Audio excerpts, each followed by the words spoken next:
Hi, welcome everyone to this second episode of techFLIX International Series, uh, which we are bringing in collaboration with Wireless Broadband Alliance.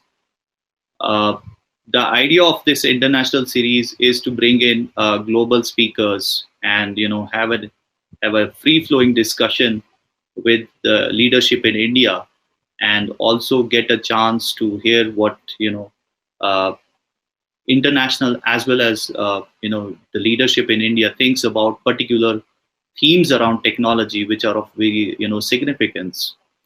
And today we have chosen to talk about uh, public Wi-Fi, and I am really privileged that I have an eminent panel with me today, representing regulator, then somebody who is enabling, and somebody who is creating technology for it. So before going into discussion, I would also like to welcome the audience out here. It's really we are privileged that you have joined us today. I know there's a lot of what we have started calling webinar fatigue around, but I really appreciate that you have been able to join us today. So we will start with a set of questions which we have around to understand what's the progress we have been able to make in the public Wi-Fi space, and then we'll try to understand how it can integrate into the future roadmap of the country vis-a-vis technology, and probably what all we need to do so that we achieve what we want to achieve. We have Mr. S.K. Gupta, who is Secretary TRAI, which is the regulator for the telecommunication sector in India. Mr. Gupta needs no introduction, but I can tell you that this position is one of the very busy positions at TRAI. We are really privileged to have you, sir, here today. Then we have Tiago Rodrigues, who joins us from Portugal, and he is the CEO of Wireless Broadband Alliance. Hi, Tiago. And finally, we have Mr. Bharat Gupta, who is the head of corporate affairs at STL, also known as Sterlite Technologies. Hi, Bharat. Okay. Hello, Faisal. Great. So before we start with the question, just a request to the audience that for the next 40-45 minutes, we'll be having an interactive discussion with the panelists. And once we are done with this discussion, we will be opening the floor for Q&A. And anybody having any questions can simply click the raise hand icon on the right side of your panel, and we'll bring you live to the panel. And you can ask your question directly to the panelists. In case you are joining from a mobile, you can still send your questions through the question answer icon via a text message. So starting, sir, Mr. Gupta, with you, if you could, just take us quickly. First of all, I would also congratulate everyone that this is 25th year of mobility in India. I think these 25 years have been very fantastic, and I expect the next 25 years to be even more interesting. So starting with you, Mr. Gupta, if I could just very briefly understand from you, how do you see the achievement of 25 years? And then probably we can, talk about public Wi-Fi. To be very short and crisp, if Telecom has not achieved a lot, we would not be having these webinars as we are conducting today. So that's a proof, and I don't want to go into the details of that. We still recall that in around 1997, we started when the cost of one call was 16 rupees, and we cut the call and run to the nearby call centers to make a call or rather look into it, that who was calling and all these things. In spite of that we have capabilities to answer the call and take that particular call. And we have reached a situation where we don't bother to make as many calls as we wish. Forget about calls. The usage of the data in India is one of the most rather highest per month in very of the countries, and India stands to the biggest user of the data as of now. Your webinar itself is a indication that people have moved in a new generation of the internet today, and this has not only become the necessity today, but it has become the backbone of various sectors per se. I'm not talking about services, but sectors per se, to use telecom services and get achievements in their specific areas of concern. I think I need to congratulate Mr. Faisal for having this particular webinar, particularly choosing a topic of Wi-Fi. It's very, very important in today's scenario. Most of the people who are with us in the webinar will agree with me that in the COVID time, the concerns of not getting appropriate bandwidth, or their services are getting deteriorated, or complained of the slow internet are not uncommon. And we are also not untouched in try, and we are getting lot many such complaints. We are trying our best to look into it as to how telecom service provider can be supported and other people can be supported, so that people who are sometimes confined or not able to go out to their offices and other places are able to use telecom services and perform the work. The issue comes, why Wi-Fi? Is existing network not sufficient? So first of all, I shortly touch upon the need. There is a need of internet. Now on every aspect of the life, we are using internet. Is it office work? Is it online education of our children? Is it financial transactions? Or for that matter, gaming, entertainment, and whatnot? I am not going to quote a big list of that. But the moot question is that internet is required everywhere. Now, I'll give an example of a very simple thing. When we make our home, we try to see that our home is lighted without getting the artificial lighting in the room. But in spite of that, all rooms cannot be lighted properly, and we require artificial light. Similarly, when we are making our home, if you want to put the tower from outside and try to see that tower is able to send you proper signal to your rooms, etc., it's impossible, very, very difficult with best efforts whatsoever you are able to do that. Now, because of the past where we have moved to the mobile, when the penetration of the fixed line was less than 2% and all these things, which is a history and not the point of discussion today. So somehow our penetration to home is very, very bad. Now today, if you want to improve the penetration in the home, we had to use a different type of devices which can enlighten all our rooms, all our places, etc., where we are going to use this particular data. Now, another very important thing is data utilization is important, but generally data utilization, which is bulk in nature, happens in a stationary position and not in the moving position. I can use some sort of WhatsApp or some other things, but bulk data utilization will not happen when I am on move, etc. Therefore, if I can identify the places which are most commonly used and put the Wi-Fi there where I can provide the good services, I think this is one of the complementary services to telecom networks. And in any case, it is not in competition with that. They are supporting each other. The second issue comes, then why we are not able to have a big network of Wi-Fi, particularly in India? Is there a problem of the device ecosystem? No. Today, there is no problem of device ecosystem, because most of the devices which are having with us or penetration of such devices with the masses are capable to latch on to the Wi-Fi, and therefore devices are sufficiently and at the affordable price available with them. Then where is the issues? Now there are certain challenges, and if I come to the challenges, first is, if telecom service provider want to put the Wi-Fi, they had to get the place, they had to have a agreement with them and all these things. And because of that, sometimes putting such Wi-Fi may not be cost effective. And there are lot many obligations on them, and therefore the very purpose of giving Wi-Fi is not there.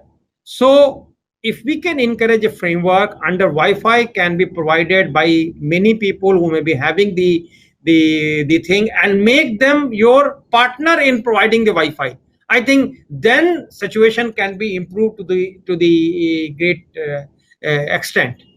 Second is, if you see the cost of broadband which is being given by the fixed line as compared to the cost of broadband which is given by mobile, is mobile cheaper? No. Mobile given by fixed line is at least 10 to 15 times cheaper than the mobile given by the wireless networks as of now. Thirdly, we heard at different point of time that there are areas where there is a congestion on the wireless networks and therefore they are not able to put another site, etc. So how to deal these type of issues? I personally feel that if such congested areas are there and telecom service provider can adopt to put the Wi-Fi sites over there and use these Wi-Fi sites as to offload their cellular traffic, it will be one of the great achievement which can be done in a very short time, and also it will be very user friendly, because user will not know as to how you are providing them services, and they are not concerned also that whether they are getting services from the wireless networks or they are getting services from the Wi-Fi networks. Second comes, is it that the spectrum is not available? No, sufficient spectrum is available, and if you look at it, the percentage of the availability spectrum and their utilization, I will say that spectrum available is underutilized. Of course, we have given spectrum in 2.4, we have also given spectrum in 5 gigahertz band, and there is a consideration that spectrum can be given 6 gigahertz band as well, but subject to the condition that if we are able to use the Wi-Fi.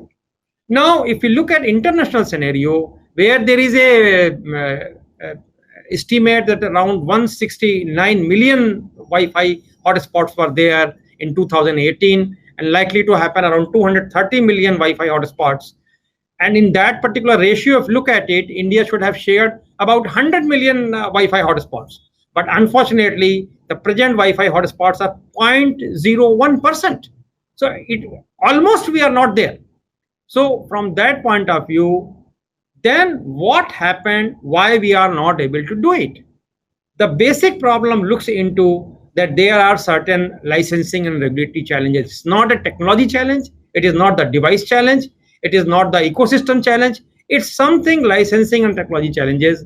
TRI has given a recommendation in about 2 years back where they have encouraged WANI structure. In that we are telling that allow everybody, whosoever can put the Wi-Fi hotspot to become this thing. Let us have a unbundled network scenario where everybody who can contribute in that particular area should be able to do it. Why to make one individual responsible to provide all the requirement of providing the Wi-Fi, rather than make small unbundled solutions where a group of people can combine together, do best in their own field, and therefore can provide the Wi-Fi. So here we have recommended unbundled and distributed model, which is using India stake, and with this India stake, we can provide a very good connectivity using Wi-Fi, where all security concerns can be addressed, where all technological concerns can be addressed,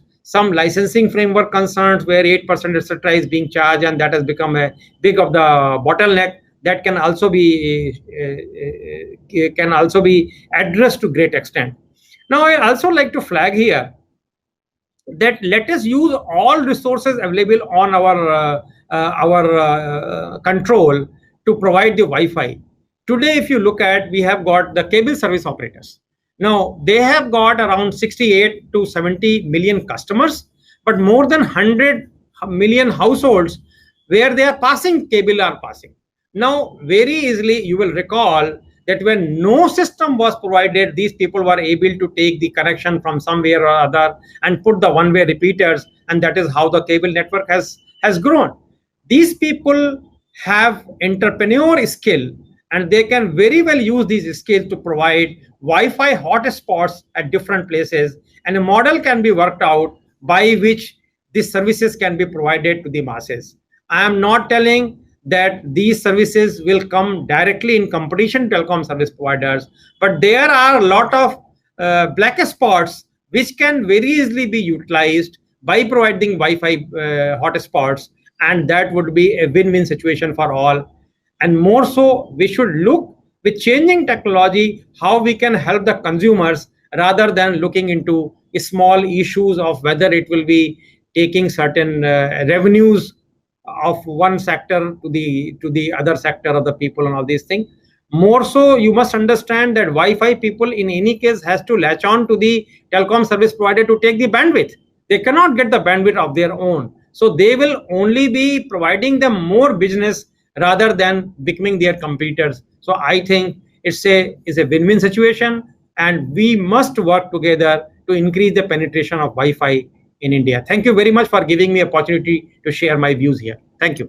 Thank you, sir. Thank you. And I think a very elaborate, introduction, and touched almost everything. What I wanted to know, and I'm sure audience had similar expectations to know.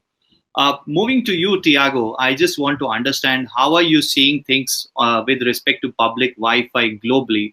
What are various countries doing?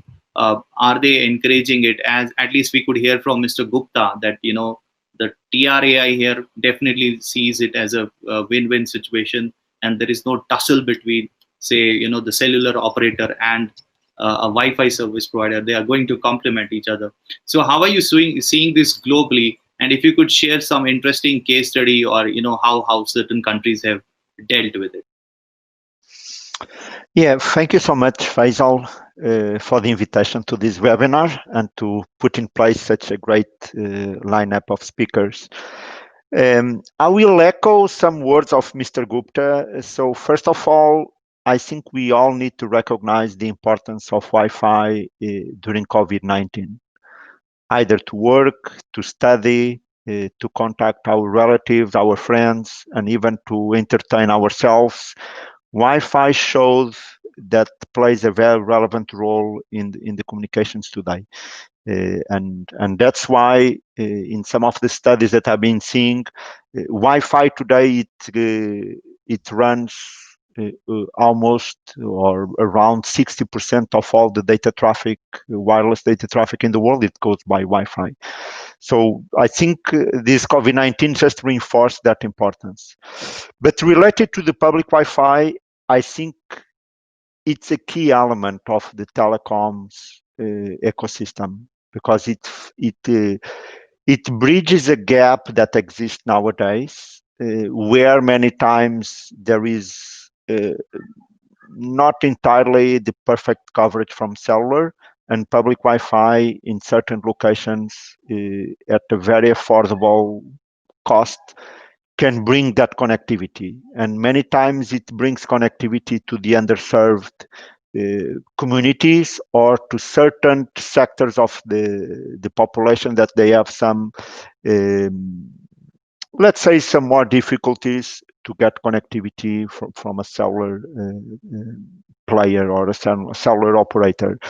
And during COVID-19, we saw that, and especially in the Alliance, we saw many of our members providing additional public Wi-Fi services to those communities, and making sure that either the students or the public servants that were working remotely during this pandemic, they could have connectivity at an affordable price.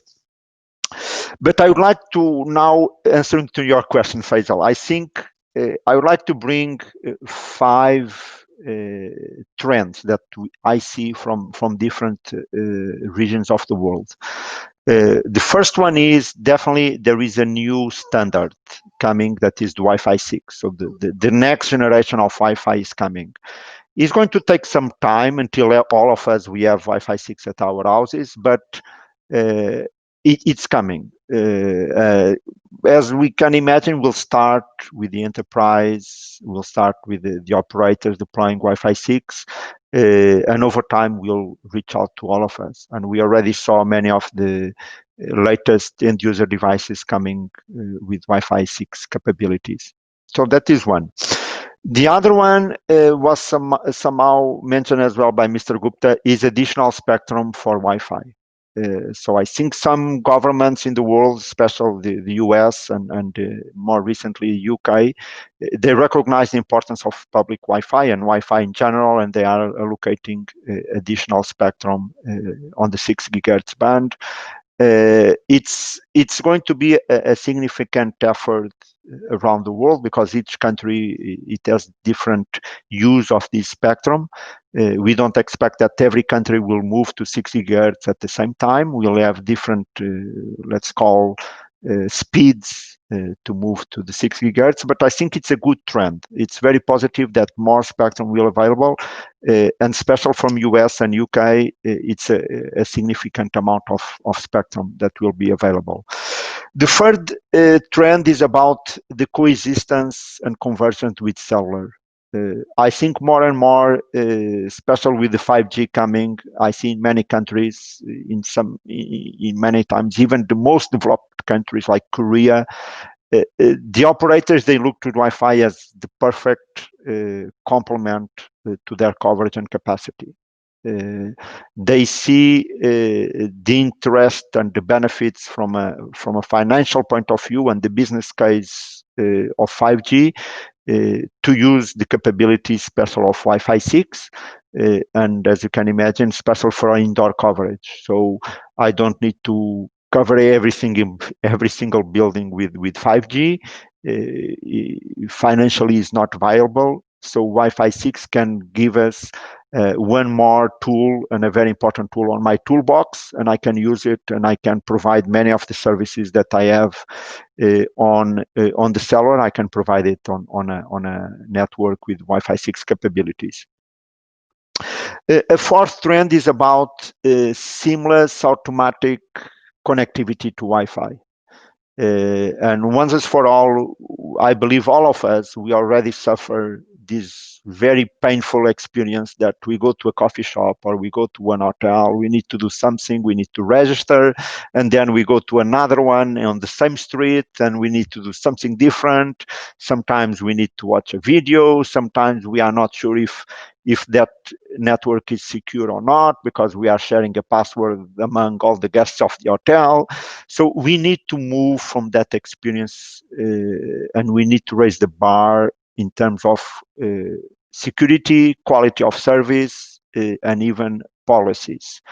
And WBA, we have been championing this element that we need to break this idea of creating hotspots in isolation.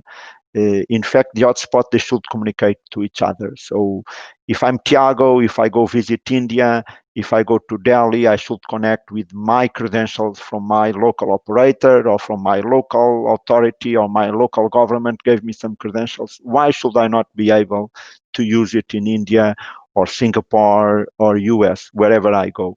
And that is a very big challenge to overpass, special because there are many players, and this is the last trend that I want to bring. In the Wi-Fi industry is very different from the traditional cellular world. We have, of course, operators, but we have many other players besides operators. We have cities deploying Wi-Fi, we have hotels, we have coffee shops, we have shopping malls, we have train stations, we have airports. So all these entities that becomes a very large ecosystem. We need to find harmonization and standards that are easy to implement, and all these hotspots, instead of living in isolation, they can start to talk to each other and create that almost a net between all these hotspots. So we as users, whenever we go to one place, that place can talk to each other and identify that I'm Tiago, and I don't need to register every single time that I go to a different hotspot. So that's another big trend that is coming. In the Alliance, we have several initiatives to bring that experience forward. And I think that will help, in particular in India, that may help for the users to get more use and easy access to Wi-Fi. Because if we continue to have this fragmented experience that every place that we go, we need to have a different, we need to do something different. will block us from using the Wi-Fi, and even for the mobile operators is a struggle because they cannot provide the levels of security and the levels of seamless access that they are used to do it on the cellular networks.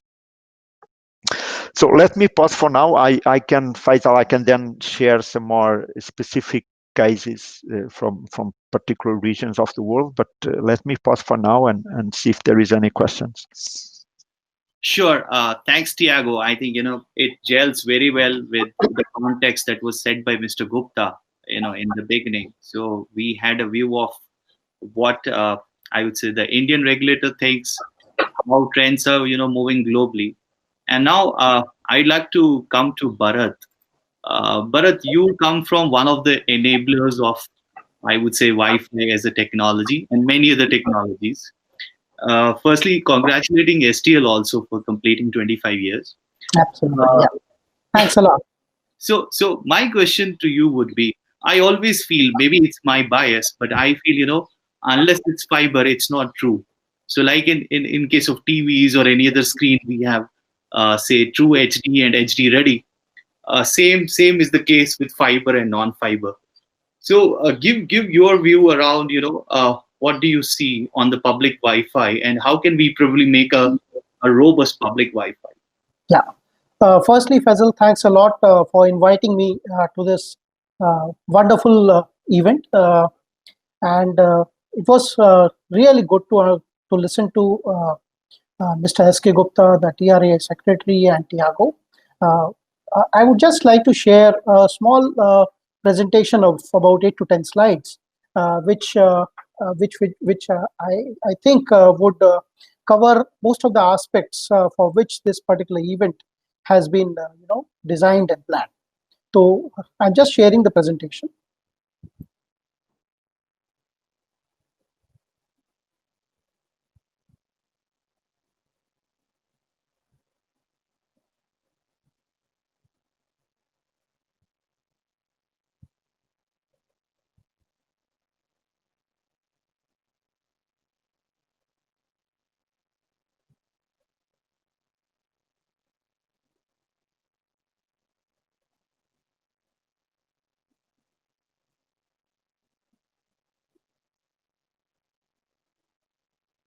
Just give me a couple of minutes.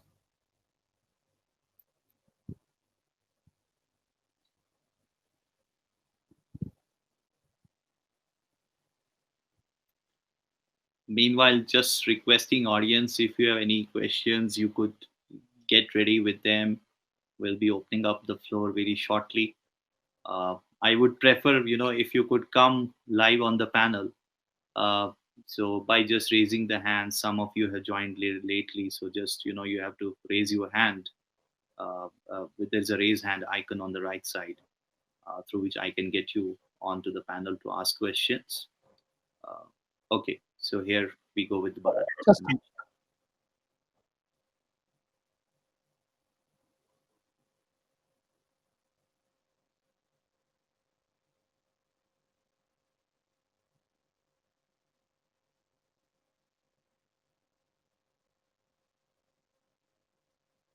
Yeah. So is it visible to everyone? Yeah, absolutely. Please. Yeah.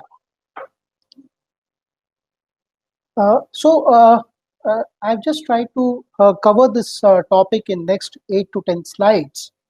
And if you look at this particular slide, it speaks a lot. When in the COVID-like scenario, when the roads were empty, when the highways were empty,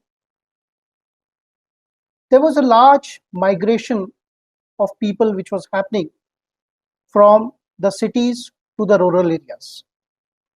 We were getting ready to a new scenario, to a new normal, wherein events like work from home, e-learning, and the need to connect virtually with our families, with our folks, also getting e-treatment, e-health treatment, medical health, that became very, very important, and therefore there was a huge spike which one saw in case of the data consumption.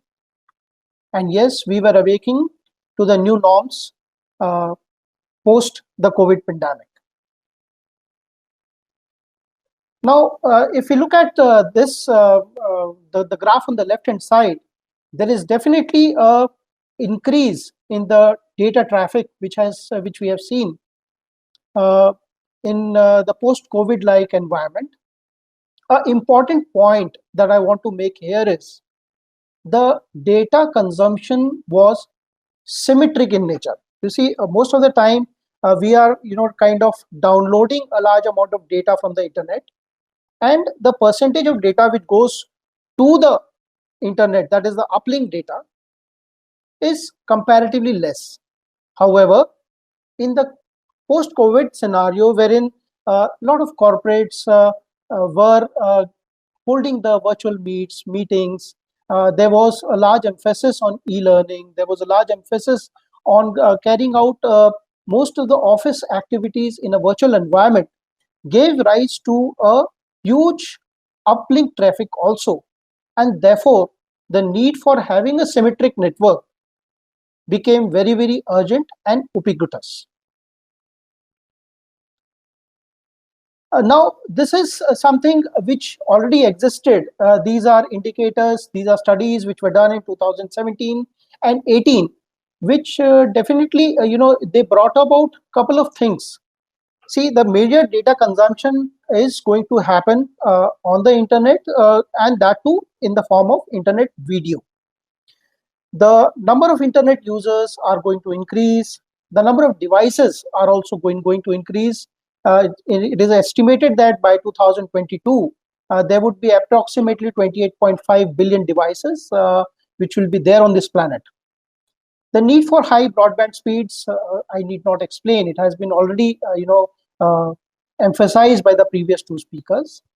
Also, like I just said, that the major traffic is going to be on the in the form of the videos. Now, therefore, what is the solution for this? How do we meet the aspirations of the consumers? So, therefore, 5G and Wi-Fi 6, both technologies are going to be the obvious choices, because they provide these kind of features which are required to meet the higher data requirements, which we are going to see, we are already seeing it, and of course we are going to see much more in the near future. Now, every time, like it is said, that whenever there is a crisis, whenever there is a requirement, some newer technologies they do evolve, and that is precisely what has happened with the Wi-Fi networks. Starting from Wi-Fi 1, which was released in 1999, having a speed of 11 Mbps. Today, we are talking of about 9.6 Gbps when we talk about the Wi-Fi 6. Now, also, there is going to, as I just said, the number of IoT devices is going to be close to 75.44 billion by 2025. Now, that's a huge number. And all these IoT devices need some kind of a medium for communication. So, therefore, the need for a 5G and a Wi-Fi 6 is further, emphasized. Now, why do we need this Wi-Fi 6? Why do we need this kind of, standards? Like the Secretary TRAI, Sri S.K. Gupta had brought out that the Wi-Fi network can be used for offloading the mobile data. So that's a very, very important aspect, because at the moment the telecom networks are running at their full capacity, rather I must say more than the capacity. Hence, there is a need for decongesting these networks, and the obvious choice for that becomes offloading it to a Wi-Fi network. Also, there is a need for providing the carrier grade quality of service due to the high bandwidth requirements, high quality of experience requirement. There is a need for having IoT, indoor IoT connectivity. And above all, in all these things, during the pandemic, we have seen all the governments across the world have come out with various welfare measures. India too has seen a spike, a huge spike in the welfare measures which have been announced by the government. And for delivery of those welfare measures, and also for the delivery of information up to the rural folks, it is very important that there is a network in place which actually looks after the aspirations. Now, just a brief about Sri S. Gupta had brought out that the Wi-Fi does have its own inherent advantages when it comes to cost of the data, and also the quality of data or the quantity of data which can be carried on the network. So there again, it does make a strong case for having a very strong, robust, and scalable Wi-Fi network in place. Now, just to briefly to touch upon the key features of Wi-Fi 6. Now, Wi-Fi 6 gives you all the things what a 5G network would be able to deliver. That is, you talk about the high throughput, mobile, the more number of devices, and the low latencies. These are the three important things which 5G is going to deliver. And you can see it that these features are very much available, or it's possible to be delivered by a Wi-Fi 6 network. Now, as per my understanding, both Wi-Fi 6 and 5G are going to coexist in the future. Wi-Fi 6 is likely to be a more a network of choice for the indoor solutions, whereas 5G is going to be a preferred choice for the outdoor solutions. And both Wi-Fi 6 as well as 5G are going to expand the opportunities for digitization across the industries, and therefore it is very important that Wi-Fi 6 is taken ahead as a precursor to 5G deployment in India. Now, as Tiago had just had touched upon the use of the deployment of Wi-Fi 6 in US, I just tried to summarize these two things. You see, US FCC has permitted unlicensed use of the 6 gigahertz band in two versions. They have allowed the indoor power usage in a low power mode, and then there is a standard power mode. In the low power mode, the advantage is that the entire 1200 megahertz of the bandwidth is available, but the condition is the power has to be very low. Now, when we talk about the standard power, which is more suitable for a deployment in an enterprise version of applications, the maximum bandwidth that would be available will be around 850 megahertz, and with of course more stringent power radiation requirements. Now, when we look at the status of 6 gigahertz band in India, we see that a major portion is held with the ISRO for basically ground to satellite and FSS uplink, VSATs, and broadcasting. So there is since we do understand that you see there is a requirement of a high bandwidth connectivity. Also, there is a requirement of a symmetric bandwidth network.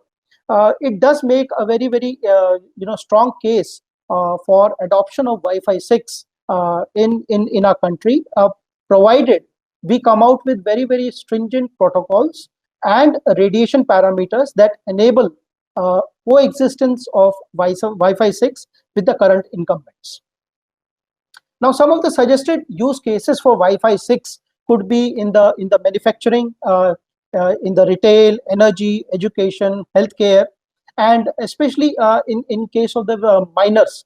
That is one sector, because recently there was a coal block allocation which has taken place, and that is a very critical area, and we can have very tailor-made solutions which can ride over the Wi-Fi 6 network for these enterprises. Now, the reason why it is said so, because Wi-Fi 6 would definitely enable you to have a larger densification of devices, and it does give you a better quality of service and the quality of experience, and therefore it makes sense for us to actually go ahead and deploy the Wi-Fi 6. Now, there is also very strong connect between the broadband proliferation in the country and the GDP growth. So if you look at the graphs which are there on the view file, it clearly brings out that if you see the fixed telephone and the fixed broadband proliferation in the Europe or Americas, it is much more than what is available in the Asia Pacific, and it has also been fairly established that the more the broadband proliferation, the more is its multiplicative factor towards the GDP growth of the country. So yes, it does make a sense to go for a very, very robust, resilient, Wi-Fi network as the Wi-Fi 6. Now, if you like, Faisal was saying that there is a true HD and there is just a normal HD.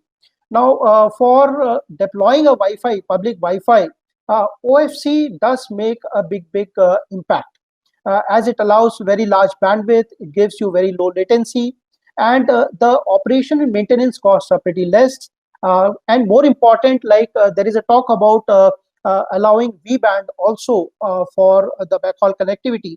So my point in that case would be that even a V-band has its own limitation. It does suffer attenuation, and it is easily hampered with the variation in the weather conditions. So the obvious choice for a backhaul connectivity, therefore, becomes optical fiber cable. And yes, as Sri S.K. Gupta had already brought out, that the Wi-Fi and the telecom networks are not going to be a competing technology. Rather, they are going to be complementing each other, and this was amply, declared in the Mobile World Conference, which was held in 2013.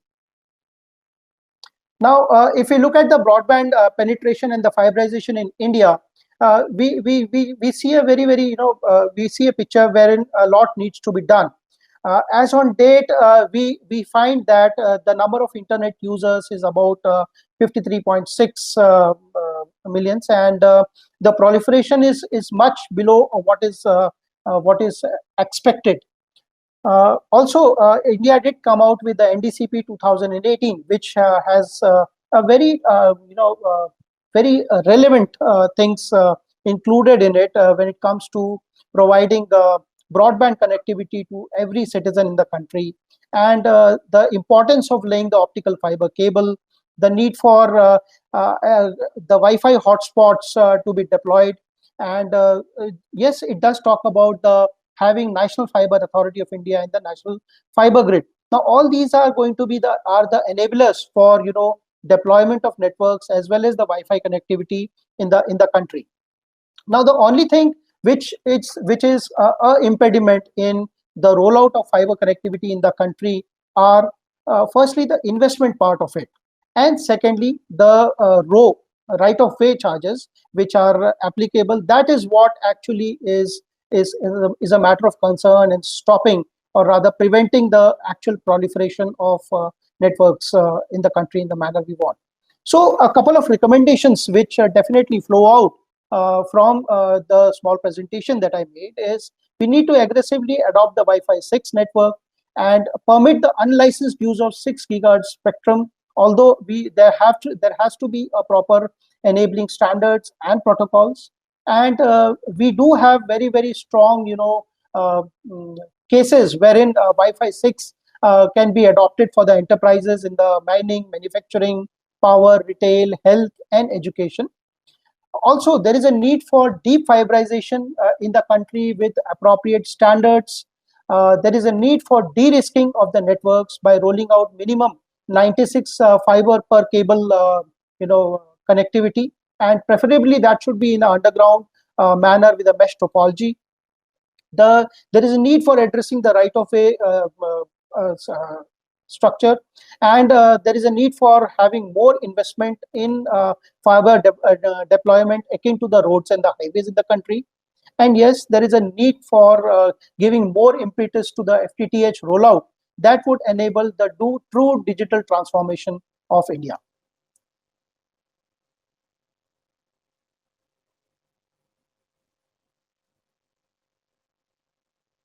So Faisal, I just had to make these couple of points, and I hope I have covered the areas which you had listed for me. Well, absolutely. Thanks, Bharat. And I think, uh, even my questions in subsequent, rounds have been answered. So I think, we probably need not to discuss whether Wi-Fi 6 is required or not. I think you have pretty much answered it. And I hope everybody in the audience is enjoying a cup of coffee, tea while we are discussing technology, because second half discussing technology many times gets boring. I'm sure people are having some coffee and all that. So coming to you, Mr. S.K. Gupta again, I wanted to understand, like, in your opinion, like, how important is public Wi-Fi for aspirational urban India as well as maybe rural India, which needs empowerment in terms of getting access to internet and obviously the digital economy and other benefits thereof. And essentially, I would also want to understand, like, for instance, Mr. Mukesh Ambani recently said that we should make 2G a history, and I think one of the impediments there is the availability of handsets. So cellular, whatever 4G technology is not able to penetrate below a certain level. So is Wi-Fi going to play some critical role out there? Your thoughts, sir? See, you're talking about Wi-Fi as a technology. Now, first, very simple to understand that either you are talking about the rural area or the urban area. People are quite aware now and they want a good connectivity of internet. If we look into the Indian scenario itself, even for a simple application like GST filing, etc., it has to be done from all corners, whether it's a rural area or it's urban area and all these things. Education of children, the people have been moving from the villages to the urban areas for their studies and all these things. Now, if you can provide online education to the great extent and at much reduced cost, why not these people be given opportunity to have a good connectivity and enjoy the development of the country as a whole? So therefore, issue comes, and I am not telling that a particular area should be connected or used only through Wi-Fi. It can be for anything. But are we able to provide that type of guaranteed connectivity in the villages or the remote areas? The question is no. And I can tell you with great confidence that with this COVID, what happened that many of the people who are working in the urban areas has to move out from that places and go back to their villages because of the lockdown and related conditions. Therefore, they faced a very serious problem as to how to work, because their work requires a good connectivity and they are not having the good connectivity. They are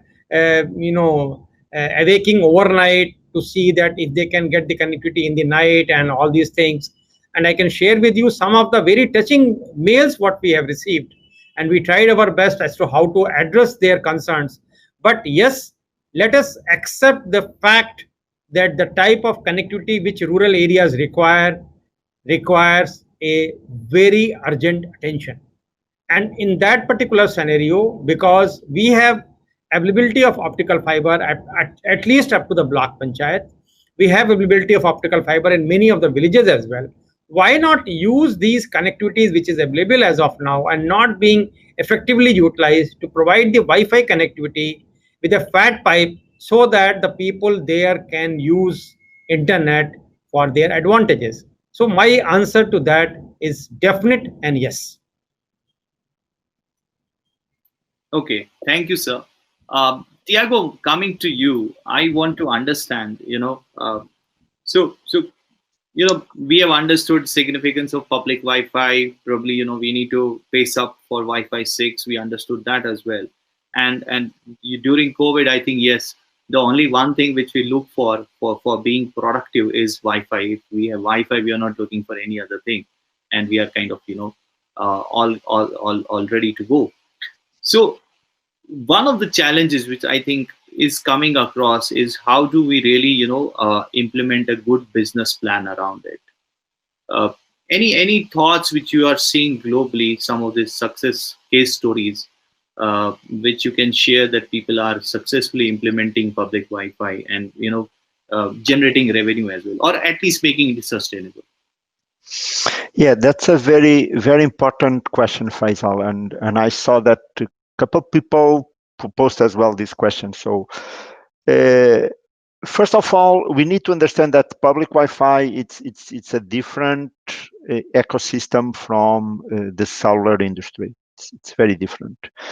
So the first step is to understand the type of player. So when we talk about monetization, are we talking about a mobile operator? Are we talking about an independent ISP? Or we are talking about a venue owner, someone that has a property and they deployed Wi-Fi? So, and I will share some trends in all these cases. Mobile operators in general, they are being keen to integrate Wi-Fi on their data packages. So they don't differentiate if I'm using my data package in 4G, 3G, in the future 5G or Wi-Fi. But that model to be sustainable, we as an industry, we need to solve the issue of the quality of service. So to guarantee that every time that I have a data package of, let's imagine 4G and Wi-Fi, that every time that I connect with Wi-Fi using my data package, that Wi-Fi connectivity is going to be better than the 4G. And that is an issue that the industry has been trying to solve for a few years. I think we are close to that. 3GPP has been doing a lot of work to guarantee a new policy mechanism that guarantee that happens. There is a trend as well on one technology that is called the multipath TCP, that basically is going to read the radio signal from the cellular network and going to read the radio signal from the Wi-Fi, and basically they can use both at the same time, but can be used as well as a mechanism to select, okay, at this precise moment, which wireless radio is better, so I can make a more intelligent decision. So that's one element. And for the mobile operator, it's the monetization comes basically from offloading and saving from deploying more cellular networks. Then we move for the venue owner. So someone that has a property like one hotel, one restaurant, whatever venue that they have. If they want to monetize the Wi-Fi, so if they don't want to provide just free access, or maybe what we see many times is these players, they like to provide free access as a best effort connectivity, but in parallel, they have premium services special for the mobile operators. So I can have two networks with different SSIDs, and I can give free of charge any best effort access to anyone. But if you are from a mobile operator customer, you may connect to a premium network where there is more controlled and monitoring of the quality. This is happened, for example, with one of our members in US, is very successful on deploying this type of networks in the airports. So they have a free best effort type of connectivity. Everyone is free for everyone, but if you really want to have a premium experience, you can use your mobile credentials. And once more, for this to be successful, we need the security, the seamless experience, the auto connection. So I'm coming, let's imagine I'm from T-Mobile US or from AT&T, I enter the airport. Of course, I can connect to the free Wi-Fi, but if the Wi-Fi is included on my data package, I'd rather prefer to connect to the premium network. And ideally, I don't need to do anything. The phone automatically will have the intelligence to understand, okay, you are on this location, you are in airport, you are an AT&T customer, or you are a T-Mobile US customer, you can connect to this premium network. So many of the venue owners, they are doing those type of deployments. and they monetize that way. Many of them they monetize as well with the sponsor Wi-Fi. There is different models, but I'm just giving some large trends. The last one is the small and independent ISP. So it's and maybe it's more indicated to India scenario. So it's important that those ISPs. In my mind, the key element is the locations. The locations many times defines the ability for people to be interesting either in paying or that small ISP gets into the attention of the large mobile operators. And somehow the large mobile operators may be interested in offloading traffic on that network. So I see two recommendations to the independent ISP. So look for the best locations possible. Try to close those locations with your coverage. And second, provide the good quality of service. Because if you provide a good service, good bandwidth, good connectivity, if the location is good, immediately you get the attention of the mobile operators, and you can start to offload some of their traffic and optimize some of their monetization model. But as a summary, these are just some examples.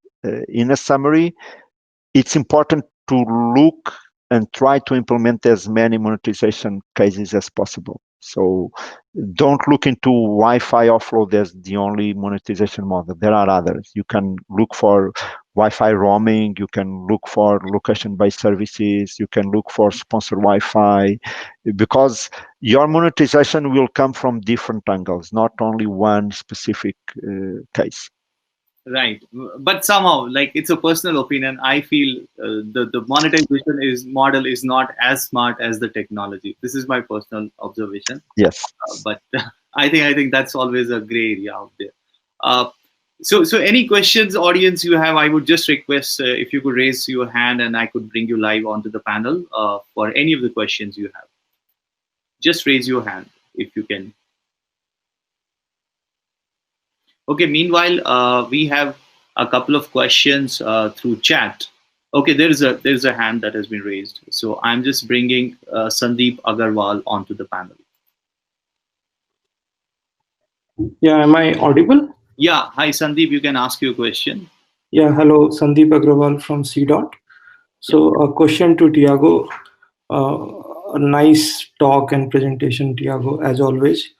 My question is, India is at the verge of, deploying maybe the largest public Wi-Fi in the world. And as you told, with Wi-Fi, the main challenge is, many players. And we anticipate not only telcos or ISPs. Today we have 4 telco and maybe 2,000 ISPs, but we expect thousands and 10,000s of smaller players deploying Wi-Fi at every nook and corner of the country.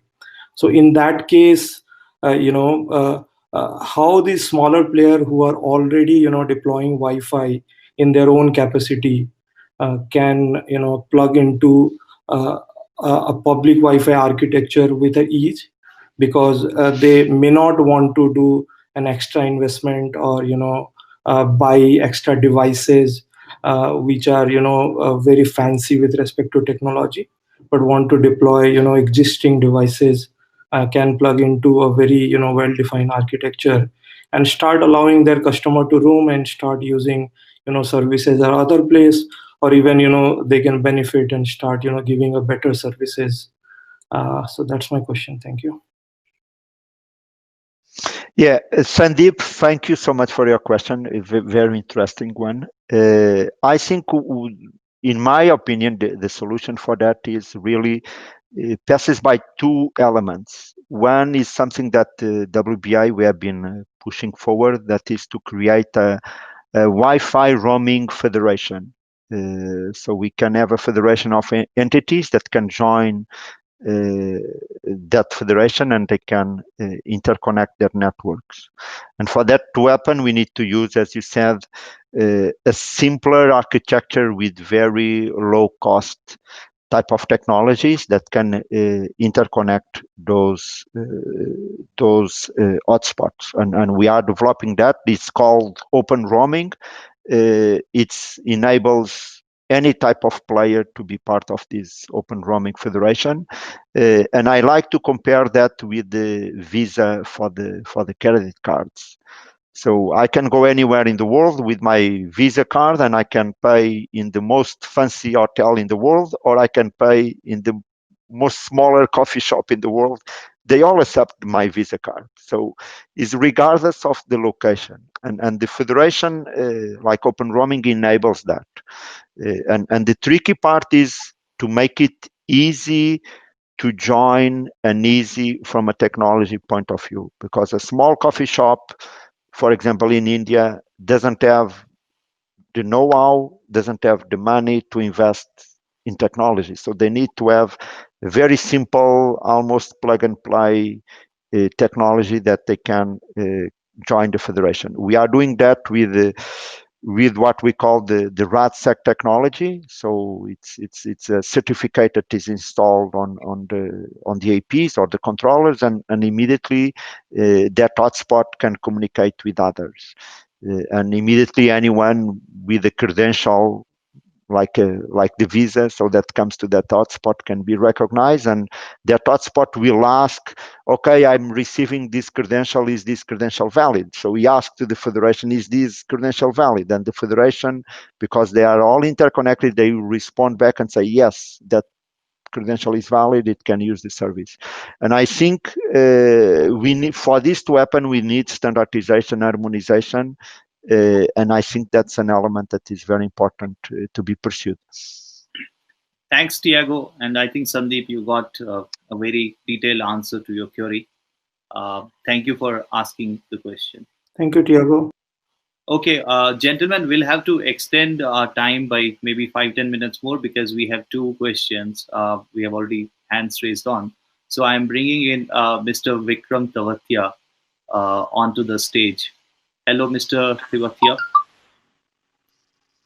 Hi, can you hear me? Yeah. Hi, good to have you. Could turn my video. All right, here we go. Yeah.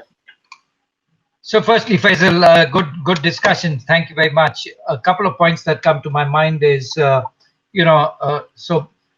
one is some of the experiences in deploying public Wi-Fi in Delhi.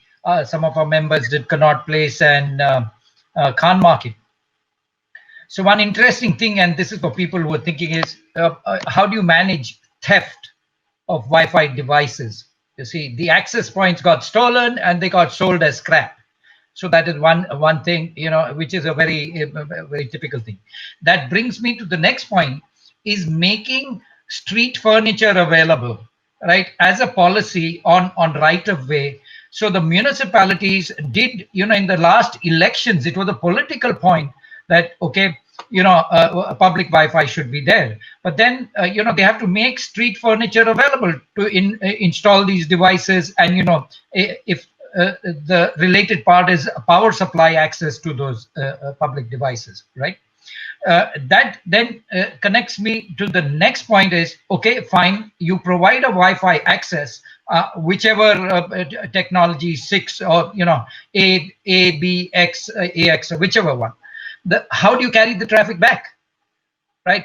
So backhaul with very less densification of fiber, which Bharat indicated, plus, in central business districts.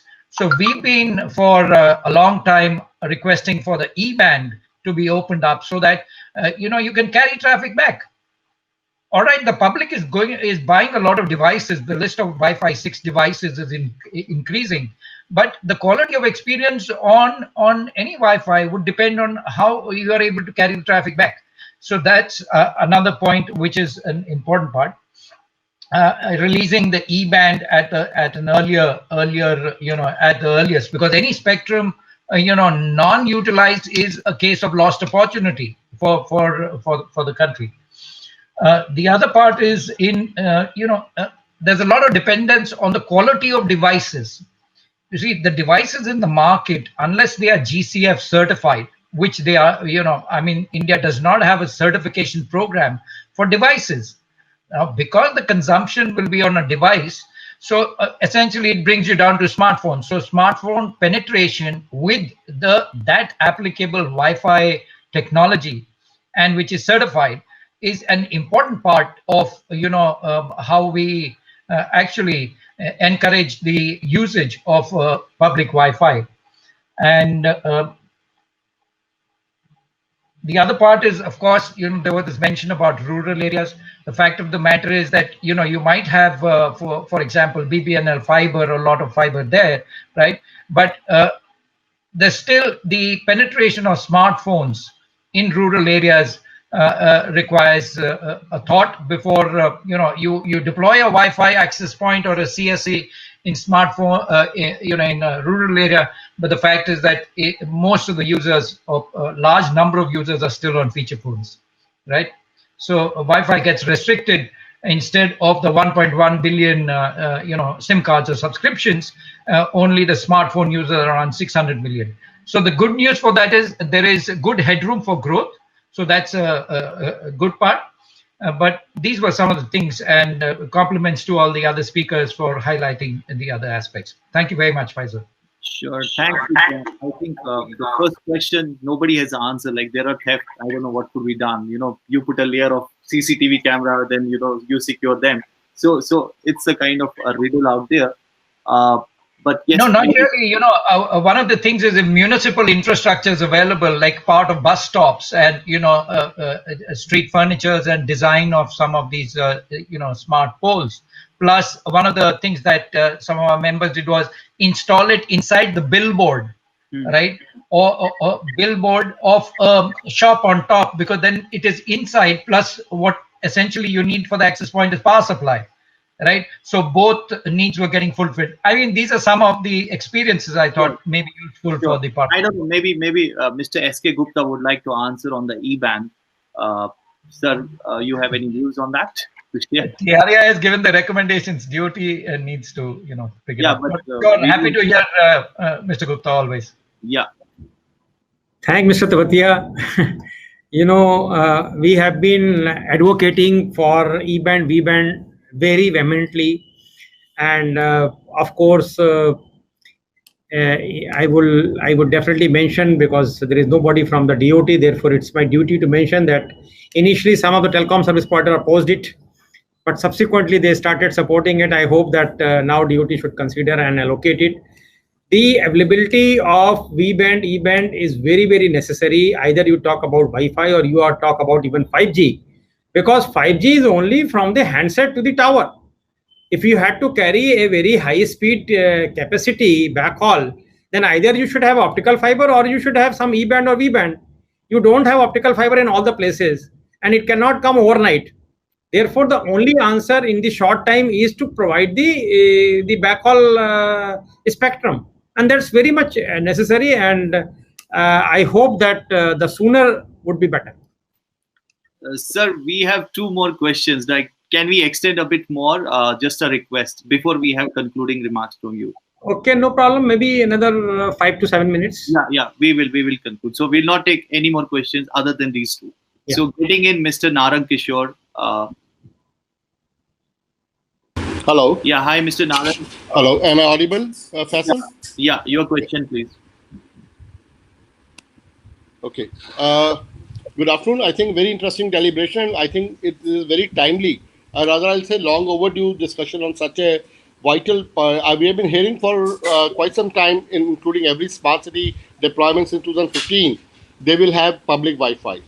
But being a technology person, I'll only talk about technological challenges or issues that I feel that they need yet to be addressed before it becomes a reality.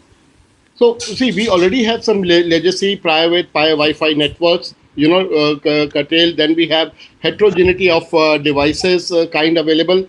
How do we plan to bring a seamless interoperability from one small, like what Tiago mentioned, cyber this thing to cafe to all those seamless, this thing, and then handover interoperability, security.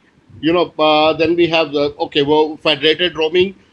it is being talked about, but how do we bring that down to a level of deployment seamlessly that this big dream becomes a reality? I think so. Sandeep is already leading a project in Wi-Fi network architecture in IEEE. So my question to him also was the same in our last meeting.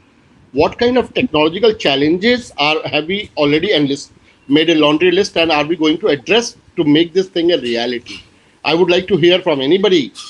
What are those you can say strategies to make it addressable? In 2006-7 we used to hear fixed mobile seamless convergence, like smooth handover from mobile to home network and all that. Right. We still don't see any of those things. They are just still a myth or buzzwords. It is a very interesting thing, but again, how do we go about it? Well, we did not find any answer to these questions. We do have right now voice or Wi-Fi. At least there is some seamless voice transition handover happening now. Tiago, I can't hear you, Faisal. Tiago, you would like to answer this question very quickly?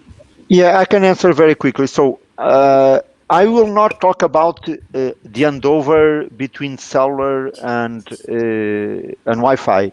I will talk more on how to create this federated roaming. And I think we need to push for two technologies that probably will not be available everywhere immediately, but we need to create that path. So the two technologies, PassPoint and RadSec. And as Mr. Narang said, there is already on IEEE one initiative focusing on the India case that has been led by Sandeep, and I think we need to join forces and create a standard based on this type of technology that will help everyone to be part of that federated roaming. Great. Yeah, I think we need to have that umbrella standard over it. Thanks, Mr. Naran, for asking the question. Really appreciate. Getting the last question from Ajay Mehta from STL. Hi, Ajay, getting you on board. You can just ask your question very quickly. Thank you so much, Faisal. Hope I'm audible out here. So my question is to Shri S.K. Gupta ji. What I understand is that there are 2 points which were referred here. One is that there were very detailed WANI recommendations which were issued. I think it touched upon all the nitty-gritties of the architecture as well and interoperability. That was 2 years back. Second thing which was mentioned was that it telecom services over a wireless leads to over a wireline leads to 6 times saving over a wireless. So my question is, so what progress telecom operators have made after the that recommendations? Is there some interoperability of Wi-Fi services made by these operators till now? And what is that focus area from their side and going forward? I think both are very good questions. You would have heard me telling that there are certain licensing and regulatory concerns, and because of that, though we have recommended that the fixed line network should be exempted from the license fee for 5 years, and some work is already happening in the DOT, which is creating some sort of hurdle for the telecom service providers to go forward and use these sort of things. I hope that it's in an advanced stage of consideration of the government, and very quickly something will happen. And based on that, it will go further. There are issues as far as pricing is concerned. If you are going to take some sort of fixed line connections and a particular type of bandwidth download, you will find that the cost of that particular thing comes much cheaper than the similar type of the plans if you are taking on the mobile network. It's a well-established thing, but time is very short. I will not be able to touch upon all the issues, but the license fee and spectrum charges and all these things, because even if you are getting certain revenues from the Wi-Fi, this is all clubbed in, and with the clubbing of those sort of things, there are complications of the accounting and other things, which creates a problem, and therefore they don't want to indulge into the Wi-Fi parallelly with the wireless one. And I am quite hopeful that this issue is getting resolved quickly, and thereafter you may see some sort of initiative from the telecom service providers. Mr. Tabatia has slightly touched on, there are issues of not having backhaul, there are issues of not giving them street infrastructure to provide the Wi-Fi. There is an issue of security and all these things. Not much of the right of way so that they can put the optical fiber. They are all connected issues, because if you want to put Wi-Fi to substitute your mobile networks, you have to answer these questions, and these questions are not effectively answered at this point of time, and because of that there is some constraint on part of the telecom service provider to move on and provide the Wi-Fi networks. Thank you. Thank you, sir. Thanks, Ajay, for asking the question. Thank you. Okay, I think, gentlemen, with this we reach to the end of this session. Before we wrap up, requesting each of my panelists to just very quickly give a final word on public Wi-Fi and Wi-Fi 6. Starting with you, sir, what would you suggest that industry should do to take? I think industry must move forward for Wi-Fi 6, or till such time Wi-Fi 6 devices are coming, even the Wi-Fi infrastructure. Let us not see that what cannot be done. Let us see what can be done. And let us move from where that what can be done, maybe the buildings, maybe societies, maybe other places. And thereafter we can move to the places which are having a difficult things to do. Let us try to see the low-hanging fruits first, and then we'll try to expand further. Thank you. Thank you, sir. Thank you. Tiago, your final words. What could be done? What should India do to make it happen very fast? And yeah, definitely there is a lot to be done, especially on the public Wi-Fi. That is a key element of the entire connectivity ecosystem. I think India definitely should accelerate more and more hotspots that are available to the public. But the key element is that we continue this work on the standardization of all this interoperability between Wi-Fi. And if there are new hotspot being deployed, let's deploy it with the best quality possible, because that will make people more satisfied with the quality, and all this issue of backhaul and avoid interferences is very critical. That Wi-Fi that is deployed provides a very good experience. Great. And you, Bharat, other than having more of fiber, what would you recommend that? You are muted.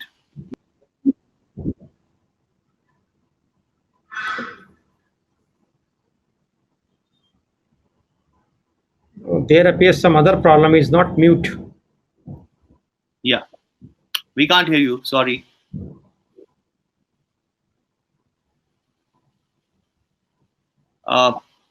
Okay, let him fix this issue up. Meanwhile, I would really thank everyone, Mr. S.K. Gupta, Tiago, Bharat, for joining us. We really missed Mr. Kishore Babu. It would have been great if he could have joined, but obviously we understand in government there are so many last-minute things. A fantastic audience, and they were really, really very interesting, and I would say very, very, very relevant questions that were asked by the audience out there. On behalf of everyone at techARC, on behalf of the panelists, I would like to thank the entire audience out there for joining us and staying in this discussion out there. Bharat, you are back. I don't know. No, sorry. There's some technical glitch, and we'll have to call it off. I think you would have definitely said that we need to have more of fiber. So I'm saying that on your behalf, but I don't know what else was there. So gentlemen, we have reached conclusion of this techFLIX episode. I really thank each one of you, and I would request these sessions we are making available offline as a recording, and I would request each one of you to kindly look for techARC YouTube channel and subscribe to it so that you keep on getting these episodes. And I hope we keep on contributing more and more by having such sessions, and it adds to everybody. Thank you for being here.